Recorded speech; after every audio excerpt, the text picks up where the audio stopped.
Hello, everyone, and welcome to this as we'll be breaking down UFC 270 from this past Saturday night, the first UFC pay-per-view of 2021. First and foremost, I'm Jason Hagholm. Thank you for joining and spending your noon hour here if you're on the East Coast or your early morning if you're out on the West Coast with me, breaking down this UFC card that really was a excellent pay-per-view. I'd say there was a lot of, including myself, people saying that this card wasn't going to be the greatest, and the main two fights were really what you were buying the show for, and in most cases you probably were, and those fights delivered. But overall, as a whole, I thought this show really did deliver, where you had action from pretty much the opening fight, a couple heck of UFC debuts, and then your title fights really delivered, and then some, with a great flyweight title fight between Davison Figueiredo and Brandon Moreno in their third fight, and maybe we get a fourth fight, as Figueiredo did call for it in Moreno's home country of Mexico, and a very interesting heavyweight title fight between Francis Ngannou and Cyril Gane, where I don't think it was the fight that we really expected. I didn't expect if anyone to be tired in the fight. I didn't expect it to be Cyril Gane, as he got a little tired in later rounds, and we didn't expect to see so much grappling in that fight. And Francis Ngannou showed a lot of improvements, and he's becoming a complete mixed martial arts. We saw, sprinkles of it in the Stipe Miocic fight back in March of last year. So, honestly, it was a show that I think really set the tone for what we hope for pay-per-views this year. And just all in all, as we get into it, it was quite a night of mixed martial arts action. If I don't seem the most energetic right now, I'm still trying to cope with the Buffalo Bills loss yesterday. A big Buffalo Bills fan I am, and that was very heartbreaking, as the Bills were just 13 seconds away from hosting an AFC championship game. But you know what? That's on to next year. And, a lot of signs of positivity for the Bills going forward. Need to make some adjustments and maybe some moves, and hope to keep some pieces, and if they can find a way to keep their offensive coordinator, that'd be great. But as we transition here back to UFC 270, let's take a look at it. And we broke down the card going from, bottom to top. Let's go top to bottom here. Obviously, the main event, Francis Ngannou taking on Cyril Gane in a very technically matched fight. And we know Gane was probably going to be the more technical guy, trying to point fight when it needed to be. But, give Francis Ngannou credit. I thought Ngannou lost the first two rounds, made the adjustments, and, who was the one to expect that if anyone was going to initiate the takedown and the grappling, it would have been Francis Ngannou, and that's exactly what he did. He took Cyril Gane down not once, not twice, but I believe 3-4 times in that fight, and was able to just do enough to win those rounds, especially with his takedowns and landing some ground and pound. Gane was smart enough to have some wrist control when he had his back taken, because that could have been just a world of problems for him. But it was even going into the fifth round, and honestly, it was a very close round. And Cyril Gane was going for that heel hook, and he had a chance there to go full mount and probably ride out the rest of the fight. And I think he's going to look back on that, where instead of going for a heel hook, which he has had in the UFC against Dante Males, I think he'll look back with a little bit of regret, knowing he could have probably got on top and just got some ride time and rode out the fight, and probably got out the rest of the fight, and won the title and become the champion. That's what Ngannou did. Ngannou got top control, didn't do any damage, but that was just enough in the judges' eyes for him, and the majority of people that scored the fight as well on MMA media and what have you, to give the fight to Francis Ngannou. And Ngannou wins. It's going to be a very interesting situation for Francis Ngannou now. And I think, I think you need to really have, some adversity. It's the first loss of Gane's career. he didn't look terrible in the fight. I thought maybe he got a little tired, but I mean, what can you expect, as you're getting late in the fight with a much heavier, bigger Francis Ngannou? And I think there were some moments in the fight, obviously, Gane's going to look back on, like the heel hook, obviously, in the 5th round, something he's going to probably regret that he did because, as I said, he could have had top control. But, Ngannou went into this fight with, targets on his knees with the knee pads, and even said in the post-fight interview, he had like a torn ACL and MCL. Maybe if he executed a little bit more leg kicks, but that's the thing with Francis Ngannou is you don't want to kind of engage into that and find a way where Ngannou got to pick the range and counter punch you, especially with the power that Francis Ngannou has. But like I said, I think Gane will be a UFC champion. It just wasn't his night on Saturday night. And I don't know where he goes from here. Like, Derek Lewis is the only option after his big win, but like we just saw that it was pretty much one-way traffic from Cyril Gane. So I don't know. I feel like that division kind of needs some other contenders to build themselves up, because I expect to see Gane at some point in either late 2nd quarter or early 3rd quarter for the UFC in 2022. But honestly, the interesting story coming out of this is now the fact that, Ngannou wins. He obviously retains the title. And, no Dana White there to put the championship belt around his waist, where Dana, even with guys he's had issues with before, is usually still going to put the belt around your waist.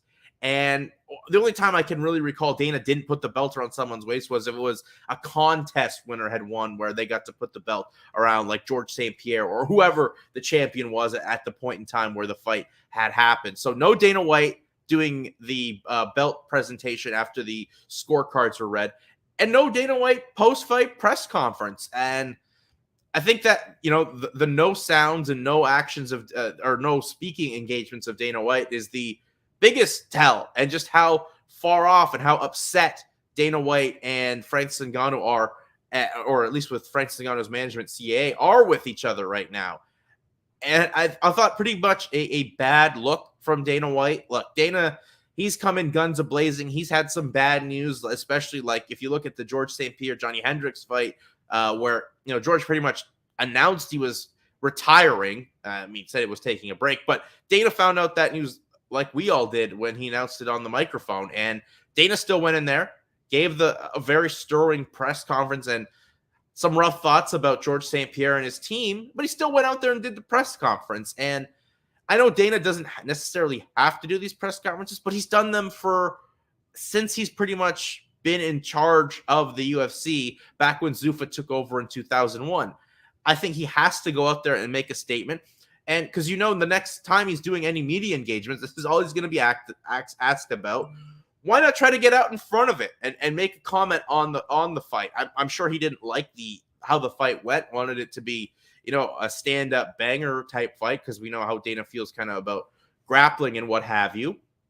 But I think for sure he's got to get out there and address the media. For a guy that talks about how, MMA media are snowflakes and, oh, this and that, everyone's soft. Like, that's a pretty soft act for Dana White to just, go home and not deal with anything that the media wants to ask him, or, have a moment with the press, or just give some thoughts. It would have been a definite storm for the media to put stories up for, but I think Dana has to deal with that. I think you kind of want to take this issue and cut it off right ahead, instead of, waiting for things to build up and speculation to go through. So I don't know. I thought it was a bad look from Dana White. And I thought it was very odd in the post-fight press conference that Joe Rogan pretty much was like, Francis, do you want a box? Like, it's obviously kind of the goal where Francis wants to go, or at least get kind of that level of money, because he's not going to get that in the UFC, as the UFC just continues to not want to pay their fighters any much that money that, that they're to be made. It was what Francis Ngannou made, like $600,000, which, yeah, that's just insane for someone who is as marketable and as special as a fighter as Francis Ngannou, for him not to make a little bit more than that. But that's just the dilemma that we're at right now, where fighter pay has been such a big issue in MMA all time, but it really was at a peak last year, and it continues to be a prevalent story here in 2022. And it's going to be very messy as this goes on. We're only just at the tip of the iceberg of this story, but Francis wins. As I said, he showed a lot of improvements in becoming the complete mixed martial artist. And how much longer is he going to be a mixed martial artist? Like, he's got options to definitely maybe sign with a Trilogy to do that triad boxing. Like, his options to go, to a Bellator or a PFL or anywhere, like, they're not big. If he's going to compete still in MMA, it's going to be in the UFC where he is the heavyweight champion. So I don't know. It's going to be very messy. We're just only waiting for, I guess, someone to kind of make the first comment about each other. And I expect that to be Dana, as he's now got time to stew and build something up about that. And, Francis seemed very classy throughout the whole week with, the press conference and then the post-fight interviews. So I don't know. Very, very interesting times ahead for the UFC heavyweight division, where some contenders need to be built, and we're still not sure what the situation is going to be with the champion Francis Ngannou. We know he's still going to be at least in the UFC for this year for another 12 months, maybe early. I guess that it would be early January 2023. But very interesting times ahead for this heavyweight division. Then the co-main event, Brandon Moreno, Deiveson Figueiredo. And look, this fight was tremendous. It was, another technical masterpiece, a real tough, close fight where there was the hand speed of Brandon Moreno was prevalent in this fight, especially early. I thought Moreno won the first, or I had Figueiredo winning the first round, but that first round was so close where it was such a chess match, and it could have gone either way. The second round was clearly for Brandon Moreno, as he was able to dictate his game plan, get the hand speed going, and just land the punches that did hurt and get the attention of Deiveson Figueiredo. And it was looking to be the same in the third round, but the one thing that Deiveson Figueiredo has that not a lot of flyweights and anyone at 125 pounds does is that power. That power connects, drops Brandon Moreno, and Figueiredo steals the round. And on mine and most of the judges' scorecards, I believe, it was Figueiredo up, 2-1 heading into championship rounds. And once again, Moreno came out in the fourth looking really strong. And I thought Moreno once again had the round stolen from him by Figueiredo. Just Figueiredo does enough, pushes on through, lands those big power shots. And then in the fifth round, like, you could have given it to Moreno there. It was such a close fight. These guys can fight 30 times, and I would be very okay with it because they're just such perfect foes for each other. I mean, look, they've had 3 fights. They're 1-1-1 in each of those fights. And Figueiredo in the post-fight with Joe Rogan in the post-fight interview was pretty much like, I'll fight him in Mexico for a fourth fight. We've never had 4 fights in the UFC. It's happened plenty of times in boxing. Why not make it happen right here? I know there are some contenders like an Askar Askarov, a Manel Cape, and obviously a Kai Kara France that feel like they're next in line for the title shot. But I think the general public would like to see these guys fight again. These guys put on tremendous fights. And if the UFC can get a fight in Mexico, a market that they just keep salivating in, where Moreno comes in as the challenger in his home country, I think there's a lot of bit more of appeal to that. I could see them doing it. But, as well, Figueiredo, what I talked about in the preview show, I thought the movement to get Eric Del Fierro and Henry Cejudo to be his coaches for this fight were going to be a huge difference. And they were. They obviously had trained with Brandon Moreno in the past. They knew the ins and outs of what Brandon Moreno can do. But more importantly, they're a championship level gym and team. And they were able to get Moreno to come in, weigh in early, make 124 pounds, and just get back early to rehydrate and get those fluids back in you and put some mass back on. And that's really what they did. It was tremendous to see, tremendous coaching. And bless me, as the excitement got, made him sneeze a little bit there, but it was just such a tremendous performance. And that's the Figueiredo that's going to be a killer. And he's kind of buying into that team cringe kind of thing with Cejudo and Coach Eric's. And you know what? Buy into that. If you're going to be someone in the UFC at that division whose English isn't that great, be cringeworthy, be kind of the annoying guy, because he was like one of the lowlights of the press conference on the Thursday beforehand. But be that. Buy into the gimmick. Go a full 100% that way. I think that's something that he should probably buy into and stick with this team. This is a winning team. It's a winning team in what they can do game plan wise, and more importantly, weight wise for Figueiredo, because I think him showing up so last minute for the fight in June versus being one of the first guys is such an important factor. The nutrition was perfect, and really the performance was there, as his power was just too much for Moreno, and he won the fight. It was a close fight, but I think the judges really got it right as they scored this one 48-47 across the board for Figueiredo, the same way I scored it as well. And then just moving down, obviously, Michel Pajara and Andre Filo. This was a fun fight. Great to see Andre Filo in the UFC, as I talked about in my preview. I think this is a guy that had one of the best years in 2021 with all the damage that he did in each of his fights. As I said before, in those fights, he went 4-0 in 2021, with 3 of those 4 wins coming by way of first-round finish. And he was looking to try to put away a very elusive and tough-to-hit Pajara in that fight in the first round. He just got up in his face, didn't let Pajara, do the things he likes to do with the movement and the unorthodox strikes with the spin kicks or the, jumping off the fence or anything like that. Like, he got up in the grill, put a fist in the likes there of Pereira's face, and just did what he does. It's just Pereira, while he's unorthodox and kind of a character in his own right, this is a heck of a mixed martial artist. This is a guy that weathered a storm, was able to push through, and then make the adjustments that he needed to do. Was Michel Pajara. As in the second round, it was Pajara pushing forward and getting in the face of Andre Filo, cutting him open, and then was kind of much of the same in the third round, where it was Pajara doing better to get enough of the strikes there and come away with the unanimous decision victory in that fight, 29-28 across the board. That's the way I saw it as well. And how about Michel Pajara? I mean, this is a guy that I don't know if he's in title contention yet, but he is, hovering in that area, still looking for an impressive finish. Hasn't had a finish since a third-round submission back in September of 2020. But, you have 2 fights, 3 fights in a row against some pretty good strikers, Chaos Williams, Nico Price, and Filau.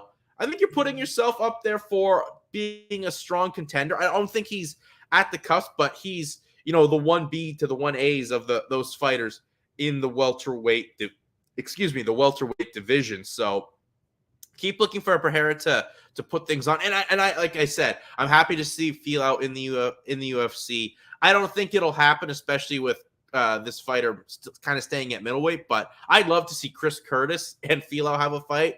I know, as I said, that Curtis is kind of chilling at 185. That seems to be his weight class now. And hey, you know what? You've had 2 quick turnaround fights in the UFC. You've had success. You're 2-0 in that division. Stay there. But those guys fought in the PFL. I'd love to see him just have one more fight in the UFC. But like I said, glad to see another shark in this welterweight division and Filau in there. And Pereira just continues to look great and kind of change the narrative that he can just do cool moves and flips and stuff like that. This is a true solid mixed martial artist that proved the toughness, got in the face of a heavy-handed striker, and fought the Filau's fight against Filau and was able to win the unanimous decision.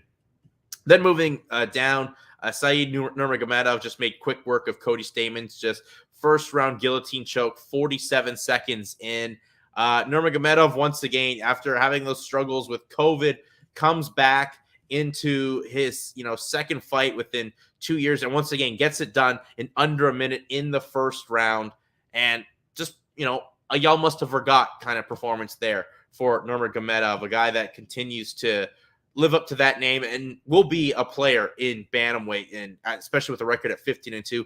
Man, I just feel bad for Cody Stamann, though. This is a guy that has been in the UFC forever. He's fought the toughest of the tough in this weight class and is now on a 3-fight losing streak with 2 unanimous decision losses before that to Jimmy Rivera and Merab Dvalishvili, and then just going out there in 47 seconds getting choked out. I think he gets one more kick at the can in the UFC. He's just been, a good, team guy with the UFC. He's durable. He's fought tough competition, but I think he gets one more shot in the UFC, and that's pretty much for his UFC, time and contract, really.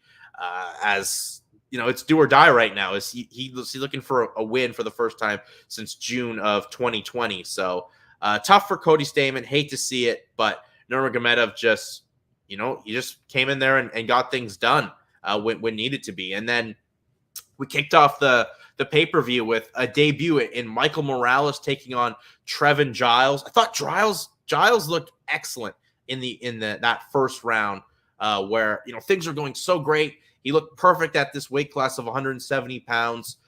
He came in, he landed some real good shots, but give credit to Michael Morales here. This is a guy that in the preview talked about a national wrestling champion and Muay Thai champion in his home country in Ecuador, now spending time training in Mexico, and was able to just turn the tide, land some solid combinations, hurt Giles with the counter right, and finish things off with ground and pound. And I honestly thought Giles' experience and wrestling was going to be just a little bit too much in this fight for Morales, but man, Morales proved me wrong, and this is a guy that I think we really need to keep our eyes on in the 170-pound division. I know it's his UFC debut, but the level of competition that he's beat to get the contract against Nikolai Vertiknov and then now Trevin Giles, I think that's something that we really need to see. I mean, a guy training out of Extreme Fitness, Machala out there in the likes of Ecuador, but as well spending time in Mexico. This is a guy, a real player, I think, as well. Plus, 22 years old. He's only going to get better. He's just one of these new breeds of mixed martial artists where you just dive in and just absorb everything about MMA. And his background, as I said, a champion in Muay Thai, champion in wrestling, had those, melds it together very well with mixed martial arts. And I just think he's just someone to keep your eyes on. And plus, a guy in that kind of those Mexican, Hispanic markets, another guy to get to rally around, especially with Ecuador. I mean, obviously we're seeing what Chito Vera can do in the bantamweight division. Now you got a guy at welterweight as well with the Ecuadorian flag being shown. So it's great to see, new countries and players mixed in the UFC, and Morales is definitely one of them. Someone I'm very high on, and as I said, 22 years old. He's only going to get better as the competition comes up and as his time, immersed in MMA continues. As we look at the final, the feature prelim, which was Victor Henry versus Haoni Barcelos. And I know a lot of people and the odds makers are very high in Barcelos, but I was not surprised at all in this performance from Victor Henry. Victor Henry was able to have such great hand speed, get in the face of Barcelos, and really just land, combinations at will. Barcelos had his moments early, but it was just the big shots that Victor Henry was able to land at Barcelos. And I think, the lines were just a little too unfair for Victor Henry. Victor Henry has been around in MMA for a long period of time. He's fought in Russia, he's fought in Japan, champion in deep, Pancrase, Ryzen, what have you, and just winning a championship, back in October with lights out fighting against a UFC veteran. So this is a guy that has the experience, and I think a lot of people were, looking at him like he never fought MMA. And I think you got to look at the whole track record and experience of what a guy brings to the table. And Victor Henry did that. Now, Victor Henry's opponent in Barcelos is very tough, but I thought as well the inactivity that Barcelos had would play a factor into this fight. And maybe there was a little bit of rust there because Henry had a fight in October and Barcelos hadn't had a fight in quite a while. I believe he hadn't had a fight since June of 2021. So that's a 6-month layoff where you're only looking at a 2-month or 3-month or so layoff that Henry had. And just Henry trains with, a guy in Josh Barnett, one of the best heavyweights to ever grace the realm of mixed martial arts that knows what it takes to win and come on through. And, I'm happy to see Victor Henry go in there, have a performance like that. He's just another shark in the deep infested waters of the bantamweight division in the UFC. And I think Henry's going to be, I don't know if he's going to turn around quickly and what comes, but I think he's a tough opponent for anyone. And where he goes, I mean, they threw him right in the deep water and see if he could swim and keep his head above water. And that's exactly what Victor Henry was able to do. Beat Barcelos, and just excellent hand speed with the combination. We didn't even get to see the grappling that Henry brings to the table as well. The grappling, the wrestling are there as well. So when those factors come into the next time you see him in the fight, I think you got to lay some money, or you got to look at him, coming through in there. And I thought the odds were a little unfair, or not giving Victor Henry the respect that he needed, and came through with a fantastic performance. And then the next fight, Della Medella comes through and just looks like a true stud. Really beat up Pete Rodriguez. Rodriguez took this fight on short notice, but a guy I think that probably gets another kick at the can does Rodriguez. So he kind of helps out here. But as I said on the preview, Della Medella, Maddalena, excuse me. This was a guy in the Contender Series. He looked like a UFC caliber fighter, and does it again here, where just put, beautiful combination after combination up against Pete Rodriguez, battered Rodriguez's face like this fight had gone 2-3 rounds, but it was only just a fight that went just about 3 minutes in one round. And Jack Della Maddalena comes through with a huge win. And this is a guy I think is a serious player in the welterweight division. Maybe you match him up with Pajara going forward, as Pajara's kind of past the point of a prospect, kind of a proven guy in the UFC. And I think, if you want to really test what Maddalena can do, I think you throw him in there with someone like that, or of that caliber, if it's not Michel Pajara. Then going on through, Tony Gravely, unanimous decision victory over Simon Oliveira. It was just the wrestling that we thought on paper would be too much for Oliveira, and it was. It was just, when the takedowns needed to be seen from Gravely, he was able to get them, control the fight, put the fight wherever he wanted it, and came through with the unanimous decision victory. And, Gravely is just a tough, durable guy here at 135 pounds. He's a tough night for anyone. Tough guy to make your debut against in the UFC in Simon Oliveira. But I think Oliveira will be back. As I said, he's a guy that's fought, in Russia, in Brazil, and, as well internationally. So I think just a tough matchup. I think he'll be back, but Gravely was just too much. And that wrestling is just such a key dynamic to his game. And when he executed it as well as he did, he was on the path to victory and picked up the unanimous decision victory, 30-27 across the board. And then moving down the card once again, as we look at it, was one of the more fun fights that we'd seen to really set the tempo here. It was Matt the Steamroller Frevola against Gennario Valdez. Look, Matt Frevola really felt like he needed a big performance. He himself, as I said before, said 2020 sucked, 2021 sucked, and 2022 I got to make the most out of it.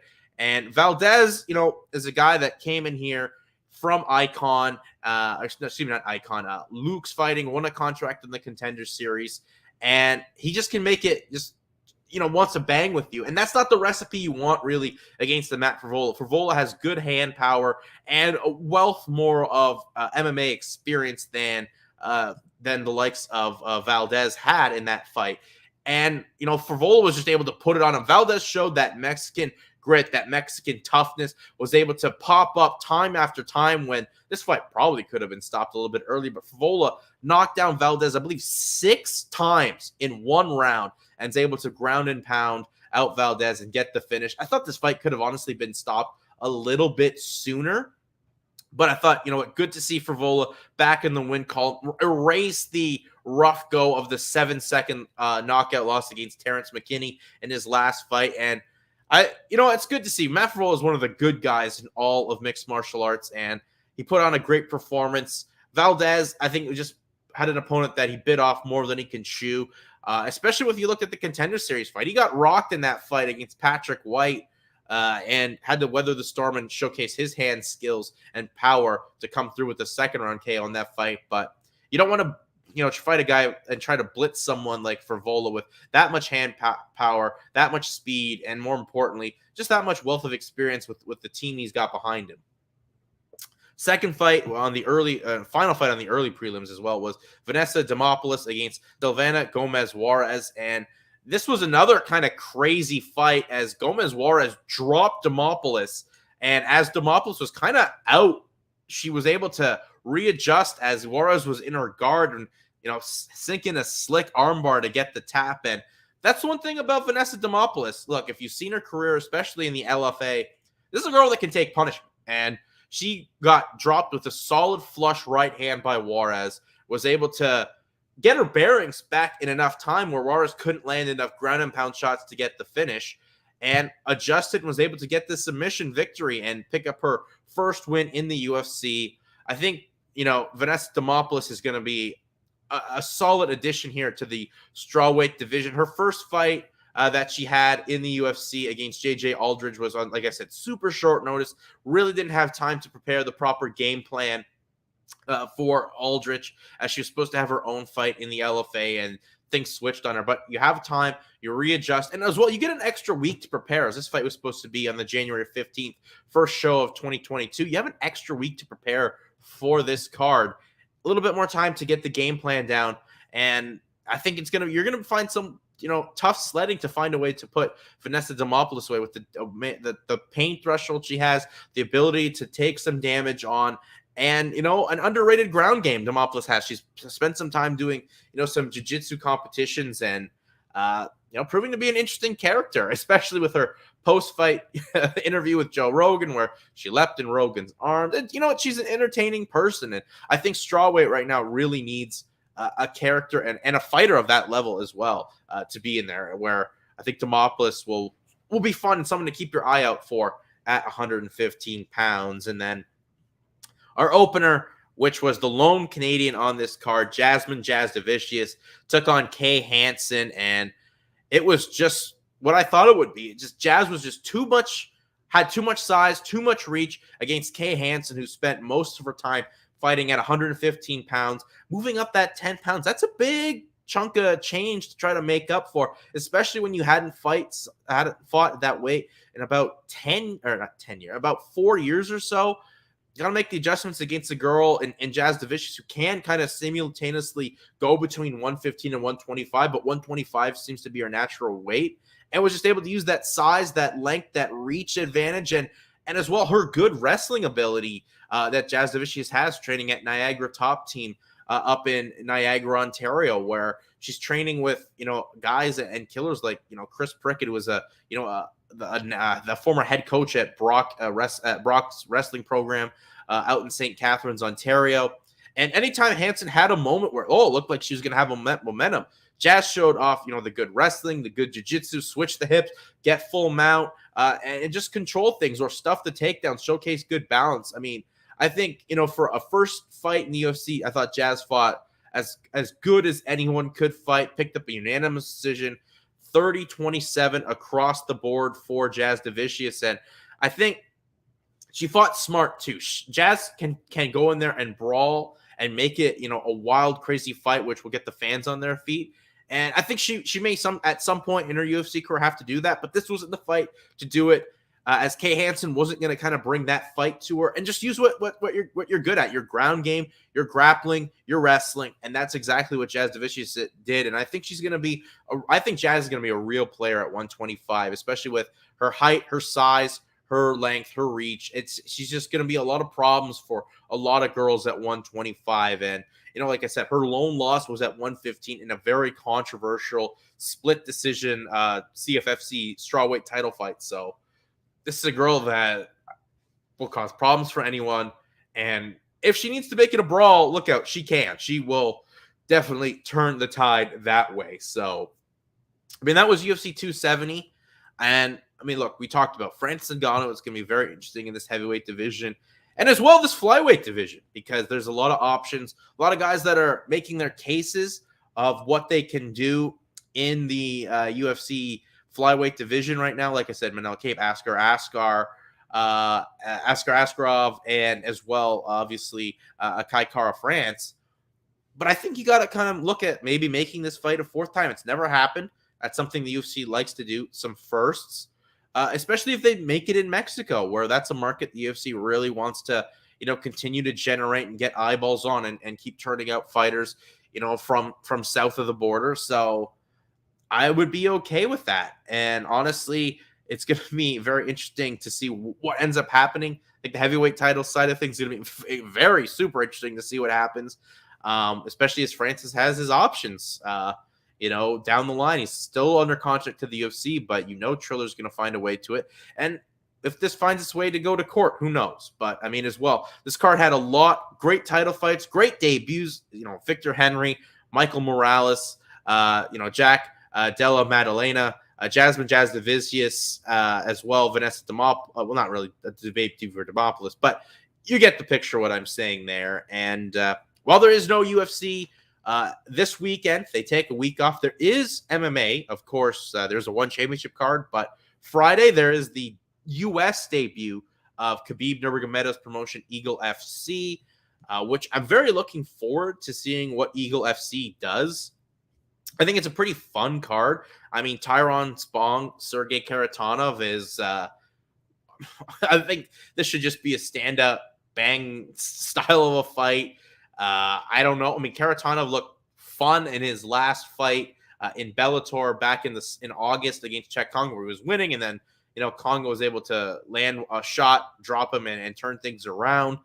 And Spong as well. I mean, a very accomplished kickboxer, but professional boxer. But we haven't seen Tyrell Spong have an MMA fight since 2012? Like, it's been quite a while since Spong has fought MMA. So we'll see what the adjustments and how that fight works out when things go. Rashad Evans, of course, making his return to the realm of mixed martial arts. This is Evans' first MMA fight since the Anthony Smith fight back in June of 2018. I hope it goes well for Rashad Evans. I would hate to see something seriously happen to him. He's fighting Gabriel Checo, and Checo is a guy that he's been very active and done a lot of grappling competitions as well. Maybe that's kind of why they made the matchup, as he's fought some guys 12-5 as a mixed martial artist, but mostly spending time doing grappling. So we shall see. I mean, Ray Borg, Cody Gibson, that's going to be probably the one fight to really look out for.